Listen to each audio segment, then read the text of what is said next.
আসসালামু আলাইকুম ওয়া রাহমাতুল্লাহি ওয়া বারাকাতুহু। আলহামদুলিল্লাহি রাব্বিল আলামিন ওয়াসসালাতু ওয়াসসালামু আলা রাসূলিহিল আমিন ওয়া আলিহি ওয়া আসহাবিহি আজমাইন। আম্মা বা'দ। সুপ্রিয় দর্শক শ্রোতা, কাছে কিংবা দূরে, দেশে কিংবা প্রবাসে, যে যেখান থেকে আমাদের এই আয়োজন দেখছেন, সবাইকে আন্তরিক মোবারকবাদ এবং শুভেচ্ছা জানাচ্ছি। সুপ্রিয় দর্শক শ্রোতা, আবাবিল ফুড প্রোডাক্টস লিমিটেড নিবেদিত রহমতে পাওয়ার্ড বাই মডার্ন হসপিটাল ও ইকরা ট্রাভেলস অ্যান্ড ট্যুরস। সুপ্রিয় দর্শক শ্রোতা, বরাবরের মতোই আমাদের আলোচনা পর্বের শুরুতেই রয়েছে একটি ইসলামী সঙ্গীত। চলুন আমরা ইসলামী সঙ্গীত শুনে নিই। রহমতে রমজান এলো, জান্নাত দিও ওপারে প্রভু, সুখ দিও জীবনে, দুঃখ গ্লানি কভু আসে যদি ভুবনে, তোমাকে দোষিব না এ মনে কভু, জান্নাত দিও ওপারে প্রভু, সুখ দিও জীবনে,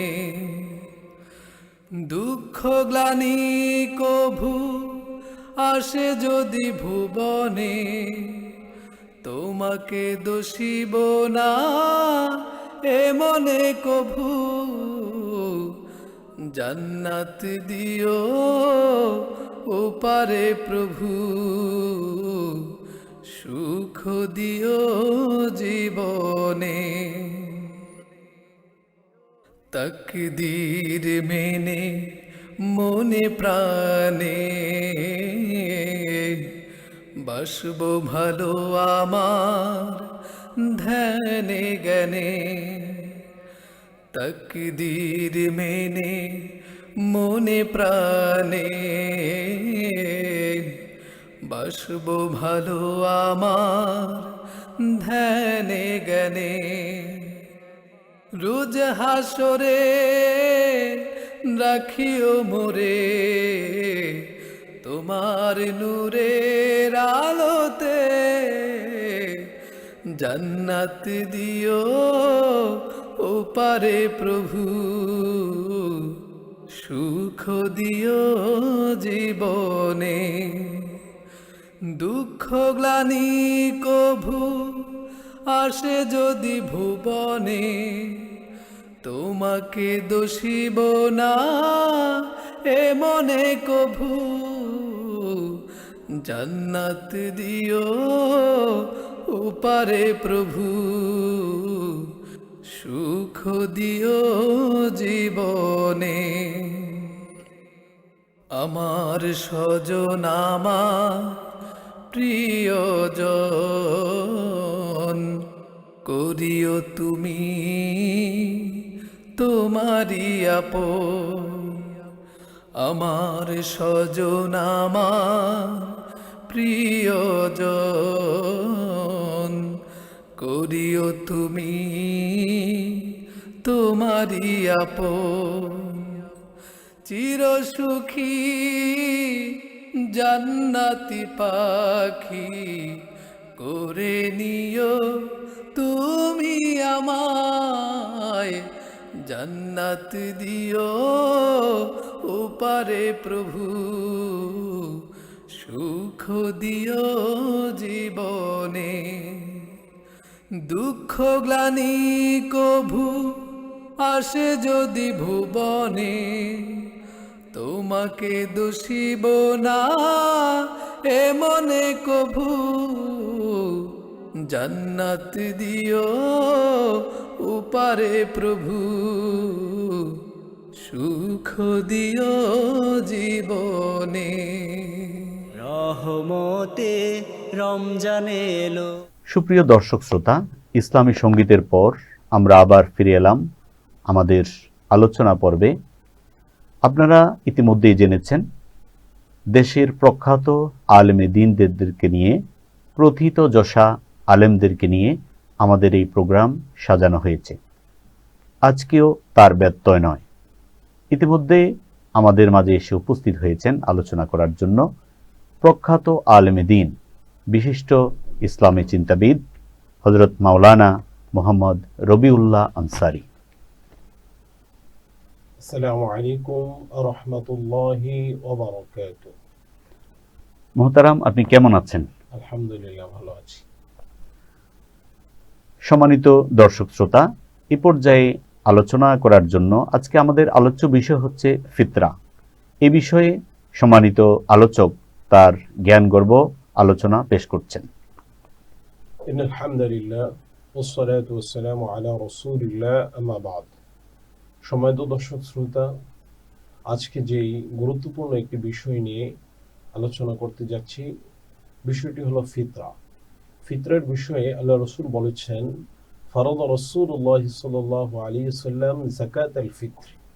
আল্লাহ রাসূল বলেছেন, তোমাদের উপরে ফরজ করা হয়েছে ফিতরা। কেন ফরজ করা হয়েছে?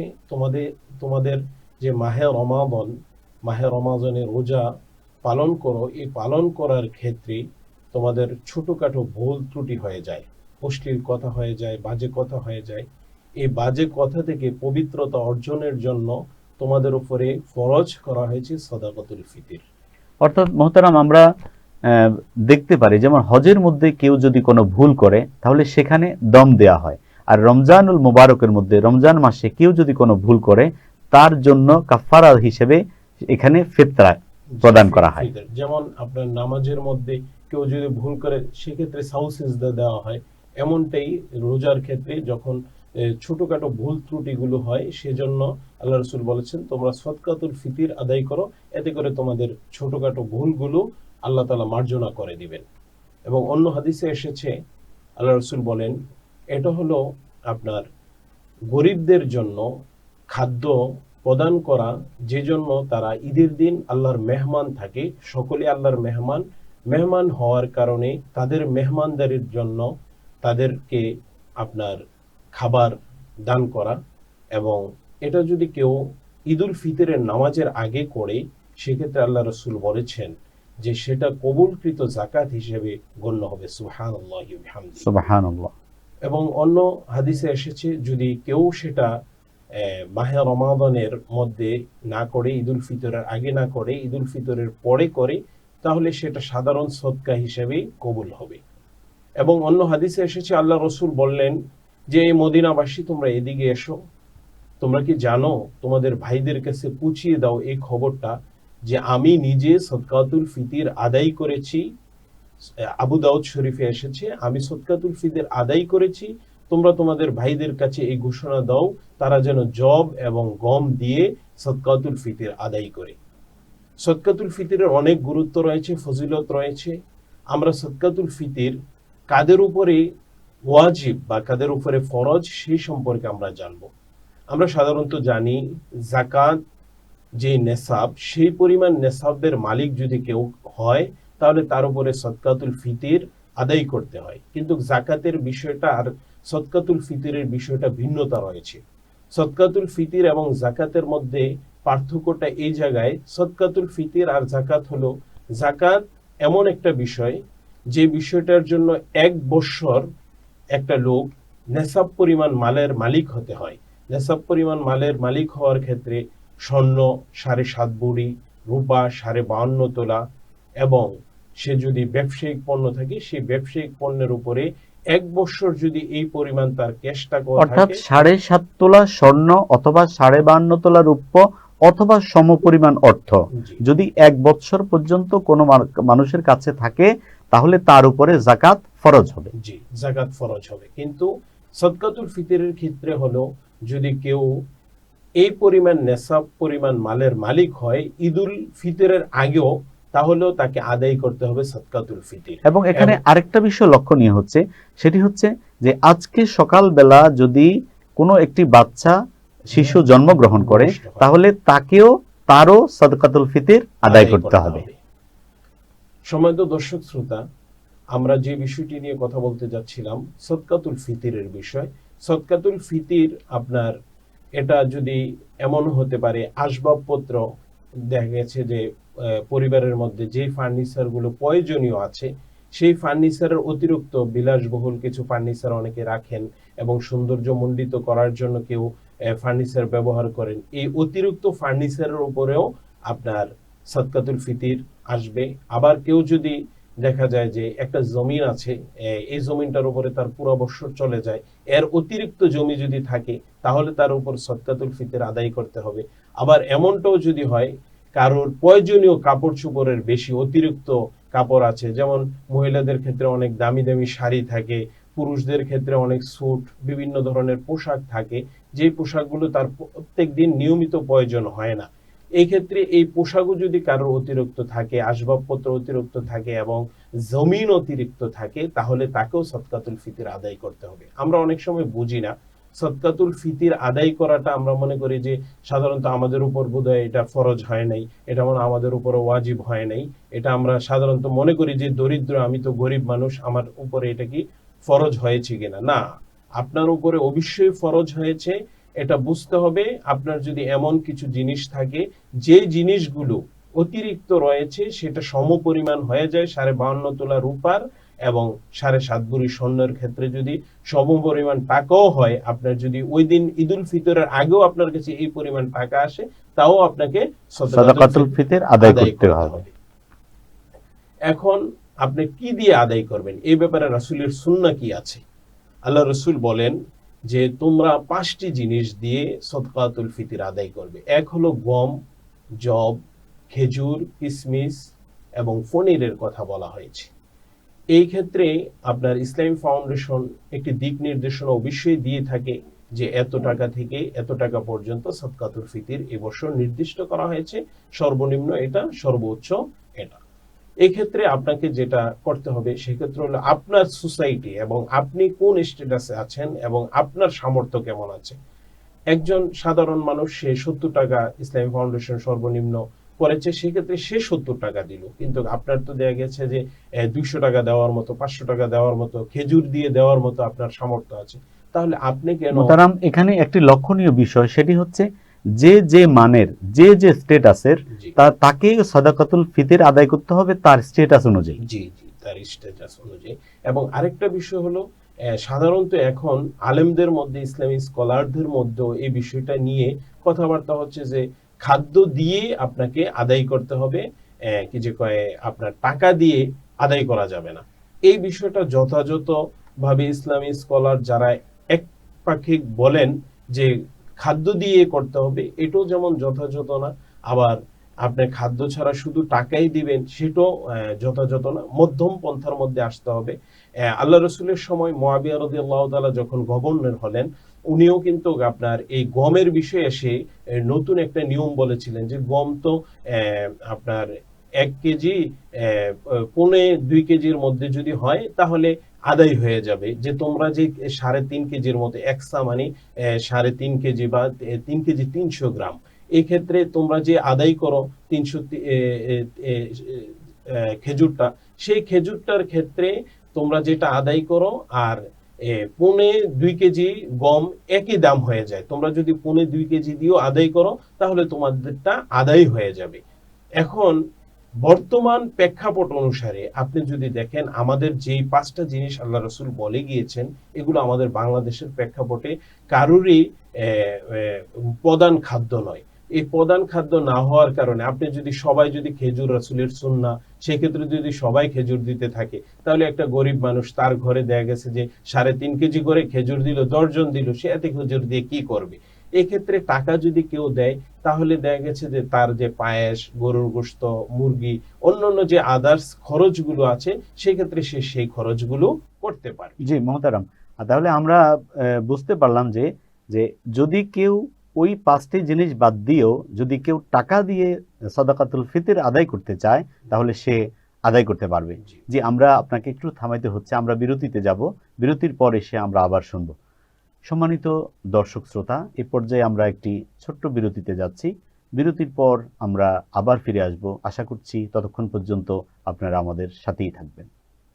রহমতে রমজান এলো। আধুনিক প্রযুক্তি আর দেশীয় ঐতিহ্যের সমন্বয়ে শতভাগ গুণগত মান নিশ্চিত করে আবাবিল ট্রেডিং ফুড প্রোডাক্টস লিমিটেড বাজারে নিয়ে এলো খাঁটি সরিষার তেল, কালো জিরার তেল, জিরা গুঁড়া, হলুদের গুঁড়া, মরিচের গুঁড়া, ধনিয়ার গুঁড়া, খাঁটি ঘি, মধু, কাজু বাদাম, কাঠবাদাম, liquid detergent, detergent powder, hand wash, Harpic, কিসমিস সহ নিত্য প্রয়োজনীয় পণ্য বাছাইকৃত কাঁচামাল স্বাস্থ্যসম্মত উপায়ে প্রক্রিয়াজাত করে তৈরি হয় আবাবিলের এক একটি খাঁটি পণ্য, যা অত্যন্ত যত্নের সাথে পৌঁছে যায় আপনার হাতে। আপনাদের আস্থা ও ভালোবাসায় আমাদের দীর্ঘ পথ চলার পথেও আবাবিল পণ্য সকলের জন্য। 25 বছরের অভিজ্ঞতায় কুমিল্লা মডার্ন হসপিটাল স্বাস্থ্যসেবায় আপনার পাশে। সকল বিভাগে বিশেষজ্ঞ চিকিৎসকবৃন্দ, অত্যাধুনিক ট্রমা ইউনিটে অর্থোপেডিক অ্যান্ড স্পাইন ট্রিটমেন্ট, নবজাতক ও শিশুদের আইসিইউ, অনুমোদিত করোনা পরীক্ষা কেন্দ্র, আধুনিক ল্যাবে নির্ভুল পরীক্ষা এবং সকল অপারেশন কম খরচে। মডার্ন হসপিটাল প্রাইভেট লিমিটেড, সাততলা, কুমিল্লা। সেবা নিন, সুস্থ থাকুন। ঈদ মুবারক, ঈদ মুবারক। সকল ক্রেতা সাধারণকে জানাচ্ছি নাও অ্যান্ড ওয়াও সোহাইলা বোরকা হাউজের পক্ষ থেকে ঈদ মুবারক। এই ঈদে আপনার কেনাকাটার আনন্দকে আরও বাড়িয়ে দিবে নাও অ্যান্ড ওয়াও সোহাইলা বোরকা হাউজের নিত্য নতুন সব কালেকশন। নাও অ্যান্ড ওয়াওয়ে পাচ্ছেন বাহারি ডিজাইনের দেশি বিদেশি বোরকা, 3 পিস, 2 পিস, 1 পিস, হিজাব সহ মহিলাদের সকল ধরনের পোশাক। নাও অ্যান্ড ওয়াও সোহাইলা বোরকা হাউস, প্ল্যানেট SR, দ্বিতীয় তলা, জিলা স্কুল রোড, কান্দিপাড়, কুমিল্লা। মোবাইল 01950500320 অথবা 01919174972। হোমিওপ্যাথি চিকিৎসা ব্যবস্থায় দীর্ঘ 1 যুগ ধরে চিকিৎসা সেবা দিয়ে আসছেন হোমিওপ্যাথি মেডিসিন ও কনসালটেন্ট বিশেষজ্ঞ ডাক্তার জামাল উদ্দিন। সরাসরি রোগী দেখার পাশাপাশি অনলাইনেও চিকিৎসা সেবা দিয়ে যাচ্ছেন। ডাক্তার জামাল উদ্দিন যে সকল রোগের চিকিৎসা সেবা দিয়ে থাকেন চর্ম, যৌন, কিডনি পাথর, অর্শ, গ্যাজ, প্যারালাইসিস এবং পলিপাস সহ সব ধরনের জটিল সমস্যার সেবা নিন, সুস্থ থাকুন। আর যে কোনো সমস্যায় যোগাযোগ করুন নং 2, দ্বিতীয় তলা, Jalan Datuk Sheikh Ahmed, 700000, শেরেমবান, NSDK, Malaysia. Phone +601127055660। Website www.drhomeopathy.com। রহমতে রমজান এলো। সম্মানিত দর্শক শ্রোতা, বিরতির পর আমরা আবার ফিরে এলাম আমাদের আলোচনা প্রোগ্রামে, আলোচনা অনুষ্ঠানে। আমরা আজকে আলোচনা করছি ফিতরা নিয়ে। জি মোহতারাম। সম্মানিত দর্শক শ্রোতা, ফিতরা আমরা সাধারণত কাদেরকে দিব? ফিতরাটা কে প্রাপ্য আমাদের থেকে? ফিতরা সাধারণত প্রাপ্য হলো যারা গরিব দুঃখী আছে, অসহায় মানুষ আছে, তারাই প্রাপ্য। যারা জাকাত এবং ফিতরা খাওয়ার উপযুক্ত, যারা নিসাব পরিমাণ মালের মালিক নয়, ফিতরা দেওয়ার মতো যারা উপযুক্ত নয়, তাদেরকে আমরা ফিতরা দিব। এক্ষেত্রে ফিতরা আদায় করার জন্য আপনাকে যে জিনিসটা করতে হবে সেটা হলো, আমরা সাধারণত করি কি থাকি কি যে কিছু নতুন টাকা বাসায় এনে রেখে দিলাম, একজন ফকির আসলো, তার কথা চিন্তা করে আমরা কিছু টাকা দিয়ে দিলাম। এরপর আরেকজন ফকির আসলো, তাকে কিছু টাকা দিলাম, 10 টাকা দিলাম, সেটা আমরা ফিতরা হিসেবে গণ্য করি। আসলে এই ক্ষেত্রে ইসলামের এটা সৌন্দর্য হয় না। সৌন্দর্য হলো সেটাই যে আমরা যদি কয়েকজনের ফিতরা বা কয়েকজন মিলিত হয়ে ফিতরাগুলো একসাথ করে একটা পরিবারের জন্য খরচ করি, যে পরিবারটা ঈদটা সুন্দরভাবে আনন্দের সাথে উপভোগ করতে পারবে, সে তার সবগুলা আয়োজন, আল্লাহর যে মেহমান সে ঈদের দিন, এই মেহমানদারিটা যেন তার জন্য সৌন্দর্য হয় এবং সে যেন সঠিকভাবে যথাযথভাবে এই ঈদের দিনটা, উৎসবটা সে যেন পালন করতে পারে, সেদিকে যদি আমরা লক্ষ্য রাখি, তাহলে আমাদের যে জিনিসটা করণীয় সেটা হলো আমরা কয়েকজন মিলিত হয়ে বা আমার কয়েকজনের ফিতরা যদি আমরা একজনকে দিতে পারি।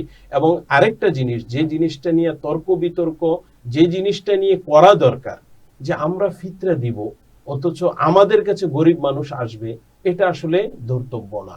এবং এটা কোনো সময় গ্রহণযোগ্য না যে আমার ফিতরা আমি তো আদায় করতে হবে, আমি গরিব মানুষ খুঁজে খুঁজে বের করব কাদেরকে ফিতরা আমাকে দিতে হবে, তাদের দুয়ারে আমার যাওয়া উচিত। এবং আলেম ওলামারা, ইসলামী স্কলাররা এই বিষয়টা নিয়ে মানুষকে বুঝানো এবং এই বিষয়টা নিয়ে যথাযথভাবে মূল্যায়ন করা বেশি প্রয়োজন। জি মোহতারাম, আমরা আসলে একটি বিষয় লক্ষণীয়, আমাদের দেশের মধ্যে জাকাতের অর্থ আনতে গিয়ে বা ফিতরা আনতে গিয়ে দেখা গেল যে পদপিষ্ট হয়ে যে অনেক মানুষ ইন্তেকাল করেন, যেটা আসলে কখনোই এটা কাম্য নয়। কিন্তু ইসলাম কি বলে যে যাদের উপরে জাকাত ফরজ হবে, সাদাকাতুল ফিতর ওয়াজিব হবে, তারা হচ্ছে যারা গরিব মানুষ, তাদের বাড়িতে গিয়ে পৌঁছে দিবে।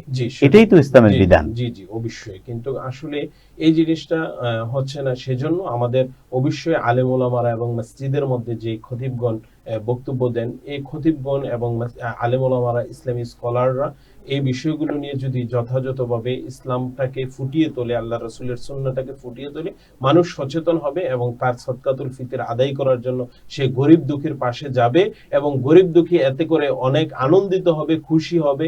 সে যে ভিক্ষুক তার কাছে সেটা মনে হবে না, সে যে আল্লাহর মেহমান সেটাই মনে হবে। সম্মানিত দর্শক শ্রোতা, আরেকটা যে বিষয়, সে বিষয়টা হলো অনেক সময় অনেকে প্রশ্ন করে থাকে যে সদকাতুল ফিতর আমি কি আমার 2 জন 4 জন 5 জনেরটা একজনকে দিতে পারবো কিনা, বা একজনের সদকাতুল ফিতরটা কয়েকজনকে দিতে পারবো কিনা? হ্যাঁ, এই ক্ষেত্রে দিতে পারবেন। আপনি যদি আপনার পরিবারের অভিভাবক হন, সেক্ষেত্রে যত বাচ্চা আছে, আপনার ছেলে মেয়ে আছে, সবার সদকাতুল ফিতর আদায় করতে হবে। পাশাপাশি যদি সদকাতুল ফিতর আদায় করার ক্ষেত্রে ঈদুল ফিতরের আগেও শবে সাদেকের আগে যদি কেউ জন্মগ্রহণও করে, তাহলে তার সদকাতুল ফিতরটাও আদায় করতে হবে। আবার যদি কেউ মারা যায়, তার সদকাতুল ফিতর আদায় করতে হবে না। সম্মানিত দর্শক শ্রোতা, আরেকটা বিষয়, আমাদের সদকাতুল ফিতর নিয়ে যদি আরো বিস্তারিত আমরা বলতে যাই, তাহলে দেখা যাবে যে এটা আসলে আল্লাহ তাআলার একটা সৌন্দর্য, যে আল্লাহ কোরআনুল কারীমে বলেছেন, আল্লাযীনা ইউনফিকুনা ফিস সাররাই ওয়াদ দাররাই, তোমরা সুখে দুঃখে আল্লাহর রাস্তায় দান করো। কেন সুখে দুঃখে আল্লাহর রাস্তায় দান করো?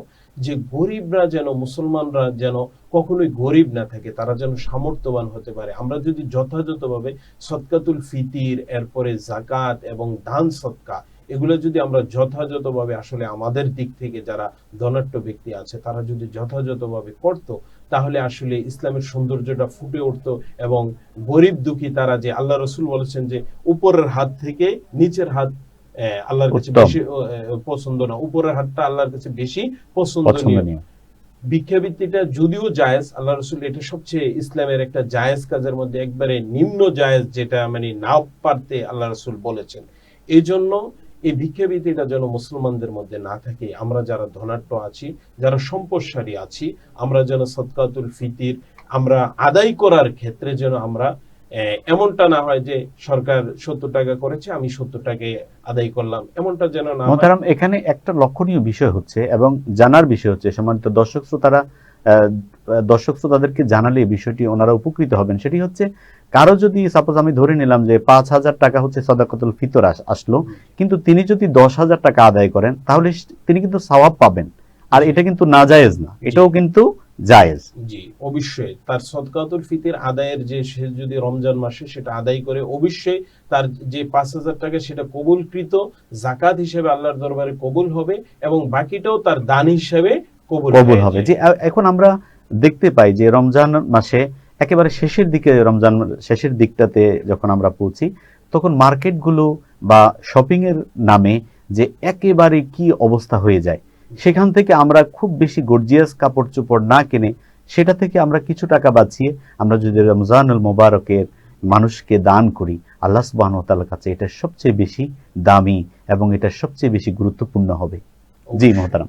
জি সম্মানিত দর্শক শ্রোতা, আরেকটা বিষয় লক্ষণীয় সদকাতুল ফিতরের ক্ষেত্রে, আল্লাহ রাসূল বলেছেন যে আইয়ুল ইসলামি খায়রুন। সাহাবায়ে কেরাম জিজ্ঞেস করলো, ইয়া রাসূলুল্লাহ, ইসলামের মধ্যে সর্বোত্তম কাজ কি? ক্বালা তুতিমুত তুআম ওয়া তুকরিউস সালাম আলা মান আরাফতা ওয়া মান লাম তারিফ। তাহলে খাবার খাওয়ানো, সেটা আল্লাহ রাসূল বললেন প্রথমে যে ইসলামের মধ্যে সর্বোত্তম কাজ হলো খাবার খাওয়ানো।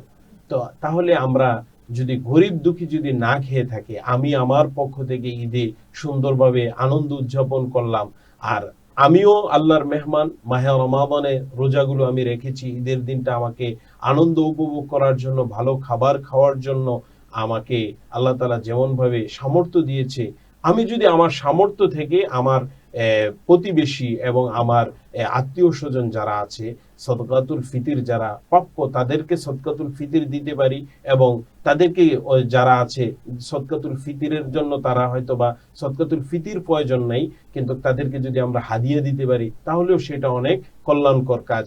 কিন্তু দেখা গেছে অনেক সময় দেখা যায় যে নিজেরা আমরা অনেক দামি দামি পোশাক, অনেক দামি দামি পোশাক কিনি, যেটা দেখা গেছে 10,000, 20,000, 50,000 টাকা দিয়ে একটা বাচ্চার জন্য আপনি পোশাক কিনলেন, অথচ আপনি মনে করলেন যে আমি 70 টাকা দিয়ে দিলে, ইসলামী ফাউন্ডেশন থেকে তো বলেছে 70 টাকা দিয়ে দিলে আমার আদায় হয়ে যাবে। কিন্তু আসলে বাস্তবতাটা হলো এটা নয়। বাস্তবতাটা হলো আপনি যে স্ট্যাটাসে আছেন, আপনি 10,000 টাকা দেওয়ার মতো আপনি ক্ষমতা রাখেন, আপনি 3.5 কেজি খেজুরের দাম দেন, এটা রাসূলের সুন্নাহ, তাহলে আপনি খেজুরের দামে যদি দেন 3,500 টাকা আসে, সেটা যদি আপনি 5 জন পরিবারের 5টা সদস্য আছে, 5টা সদস্যের ক্ষেত্রে যদি আপনি করেন, সেক্ষেত্রে 10,000 টাকা আপনার সুন্দর 10-20,000 টাকা একটা পরিবার পেতে পারে। সেক্ষেত্রে সেই ঈদটা সুন্দরভাবে আনন্দের সাথে উপভোগ করতে পারবে, এবং সকলের মধ্যে যে একটা ঈদের আমেজ এবং সকল মুসলমান যে ভ্রাতৃত্ব বজায় রেখে চলে, সেটা ইসলামের সৌন্দর্য ফুটে উঠবে ইনশাআল্লাহ। জি মোহতারাম, আমরা আপনার কাছ থেকে অনেক সুন্দর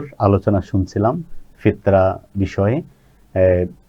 সম্মানিত দর্শক শ্রোতা, আপনারা আশা করছি অবশ্যই উপকৃত হবেন আমাদের এই আলোচনা থেকে। মোহতারাম, আজকের যে বিষয়টি আলোচনা করেছেন অত্যন্ত গুরুত্বপূর্ণ। ফিতরা দেয়া মানে হচ্ছে একজন গরিব মানুষকে, যিনি গরিব, অসহায়, যার চলার মতো কোনো মাধ্যম নেই, আমরা যখন ফিতরা আদায় করি বা ধনীরা যখন ফিতরা আদায় করে, তার মাধ্যমে মহান আল্লাহ সুবহানাহু ওয়া তাআলা ওই গরিব মানুষটাকেও এই খুশির দিনে শামিল করে নিচ্ছেন। ইসলামের বিধান তো এরকমই, ইসলামের বিধান কতই না সুন্দর। আসুন আমরা আজকের এই আলোচনা থেকে শিক্ষা গ্রহণ করে আমাদের ব্যক্তিগত জীবনে, আমাদের পারিবারিক জীবনে, আমাদের সামাজিক জীবনে, আমাদের রাষ্ট্রীয় জীবনে তার প্রতিফলন ঘটাই। আল্লাহ আমাদেরকে তৌফিক দান করুক। সুপ্রিয় দর্শক শ্রোতা, আমরা আমাদের প্রোগ্রামের শেষ পর্যায়ে এসে পৌঁছেছি। চলুন আমরা একটি ইসলামী সঙ্গীত শুনি, এবং ইসলামী সঙ্গীত শোনার মাধ্যমেই আমরা আমাদের আজকের এই প্রোগ্রাম শেষ করব। ততক্ষণ পর্যন্ত আপনারা আমাদের সাথে থাকবেন আশা করছি। আল্লাহ আমাদের সবাইকে ভালো রাখুক, এবং এই করোনাকালীন সময়ে আমরা সোশ্যাল ডিস্টেন্সিং বজায় রেখে, দূরত্ব বজায় রেখে আমরা চলাফেরা করব। আল্লাহ পাক আমাদেরকে এই করোনা নামক গজব থেকে, বিশ্ববাসীকে, আমাদের এই দেশকে, এই জাতিকে আল্লাহ হেফাজত করুক। আমরা বলি আমিন। ওয়া আখিরি দাওয়ানা আলহামদুলিল্লাহি রাব্বিল আলামিন। রহমতে রমজান এলো, সে কোন বন্ধু বলো বেশি বিশ্বস্ত, সে কোন বন্ধু বলো বেশি বিশ্বস্ত, কার কাছে মন খুলে দেয়া যায়, কার কাছে সব কথা বলা যায়, হওয়া যায় বেশি আশ্বস্ত, তার নাম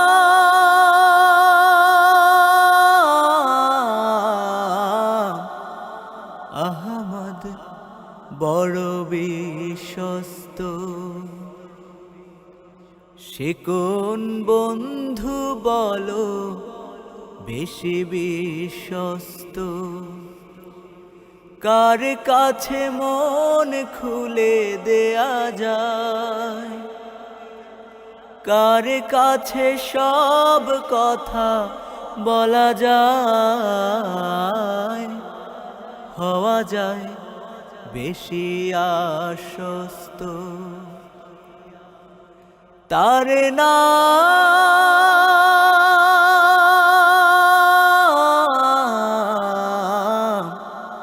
আহমদ, বড় বিশ্বস্ত। সে কোন বন্ধু বলো বেশি বিশ্বস্ত, যে জন কখনো ব্যথা দিতে জানে না, যে জন কেবলি মুছে দেয় বেদনা,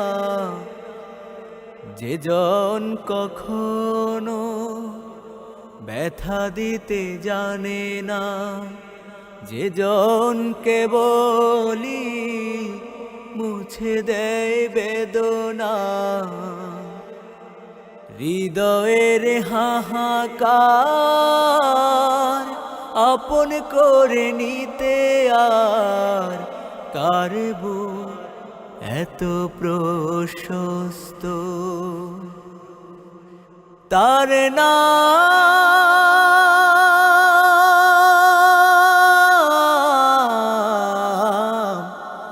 আহমদ বড় বিশ্বস্ত।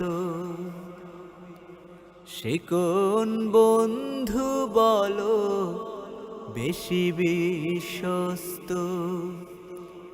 সে কোন বন্ধু বলো বেশি বিশ্বস্ত।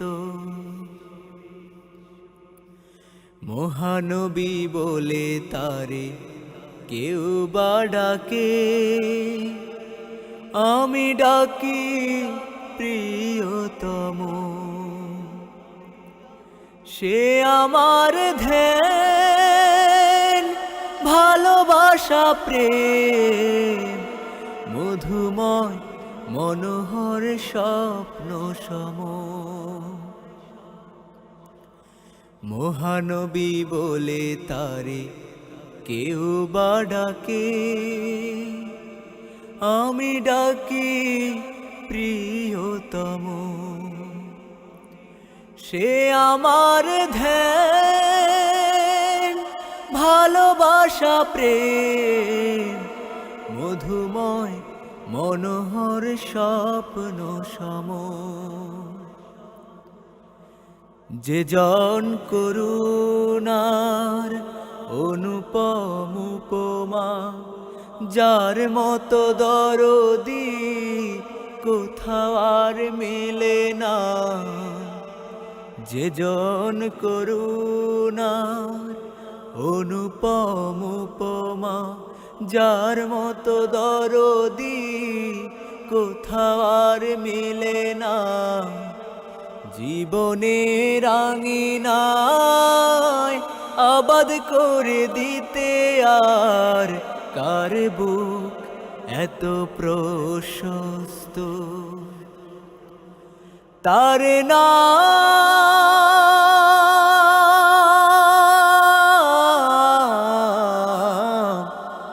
আহমদ বড় বিশ্বস্ত। সে কোন বন্ধু বলো বেশি বিশ্বস্ত, সে কোন বন্ধু বলো বেশি বিশ্বস্ত।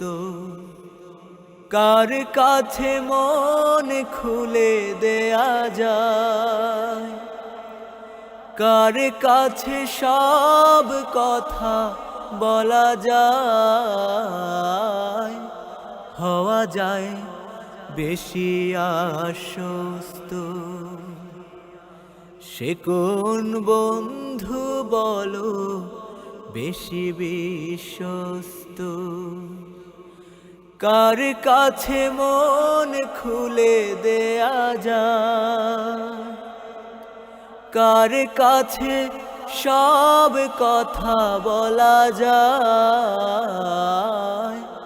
হওয়া যায় বেশি আশ্বস্ত, হওয়া যায় বেশি আশ্বস্ত, হওয়া যায় বেশি আশ্বস্ত।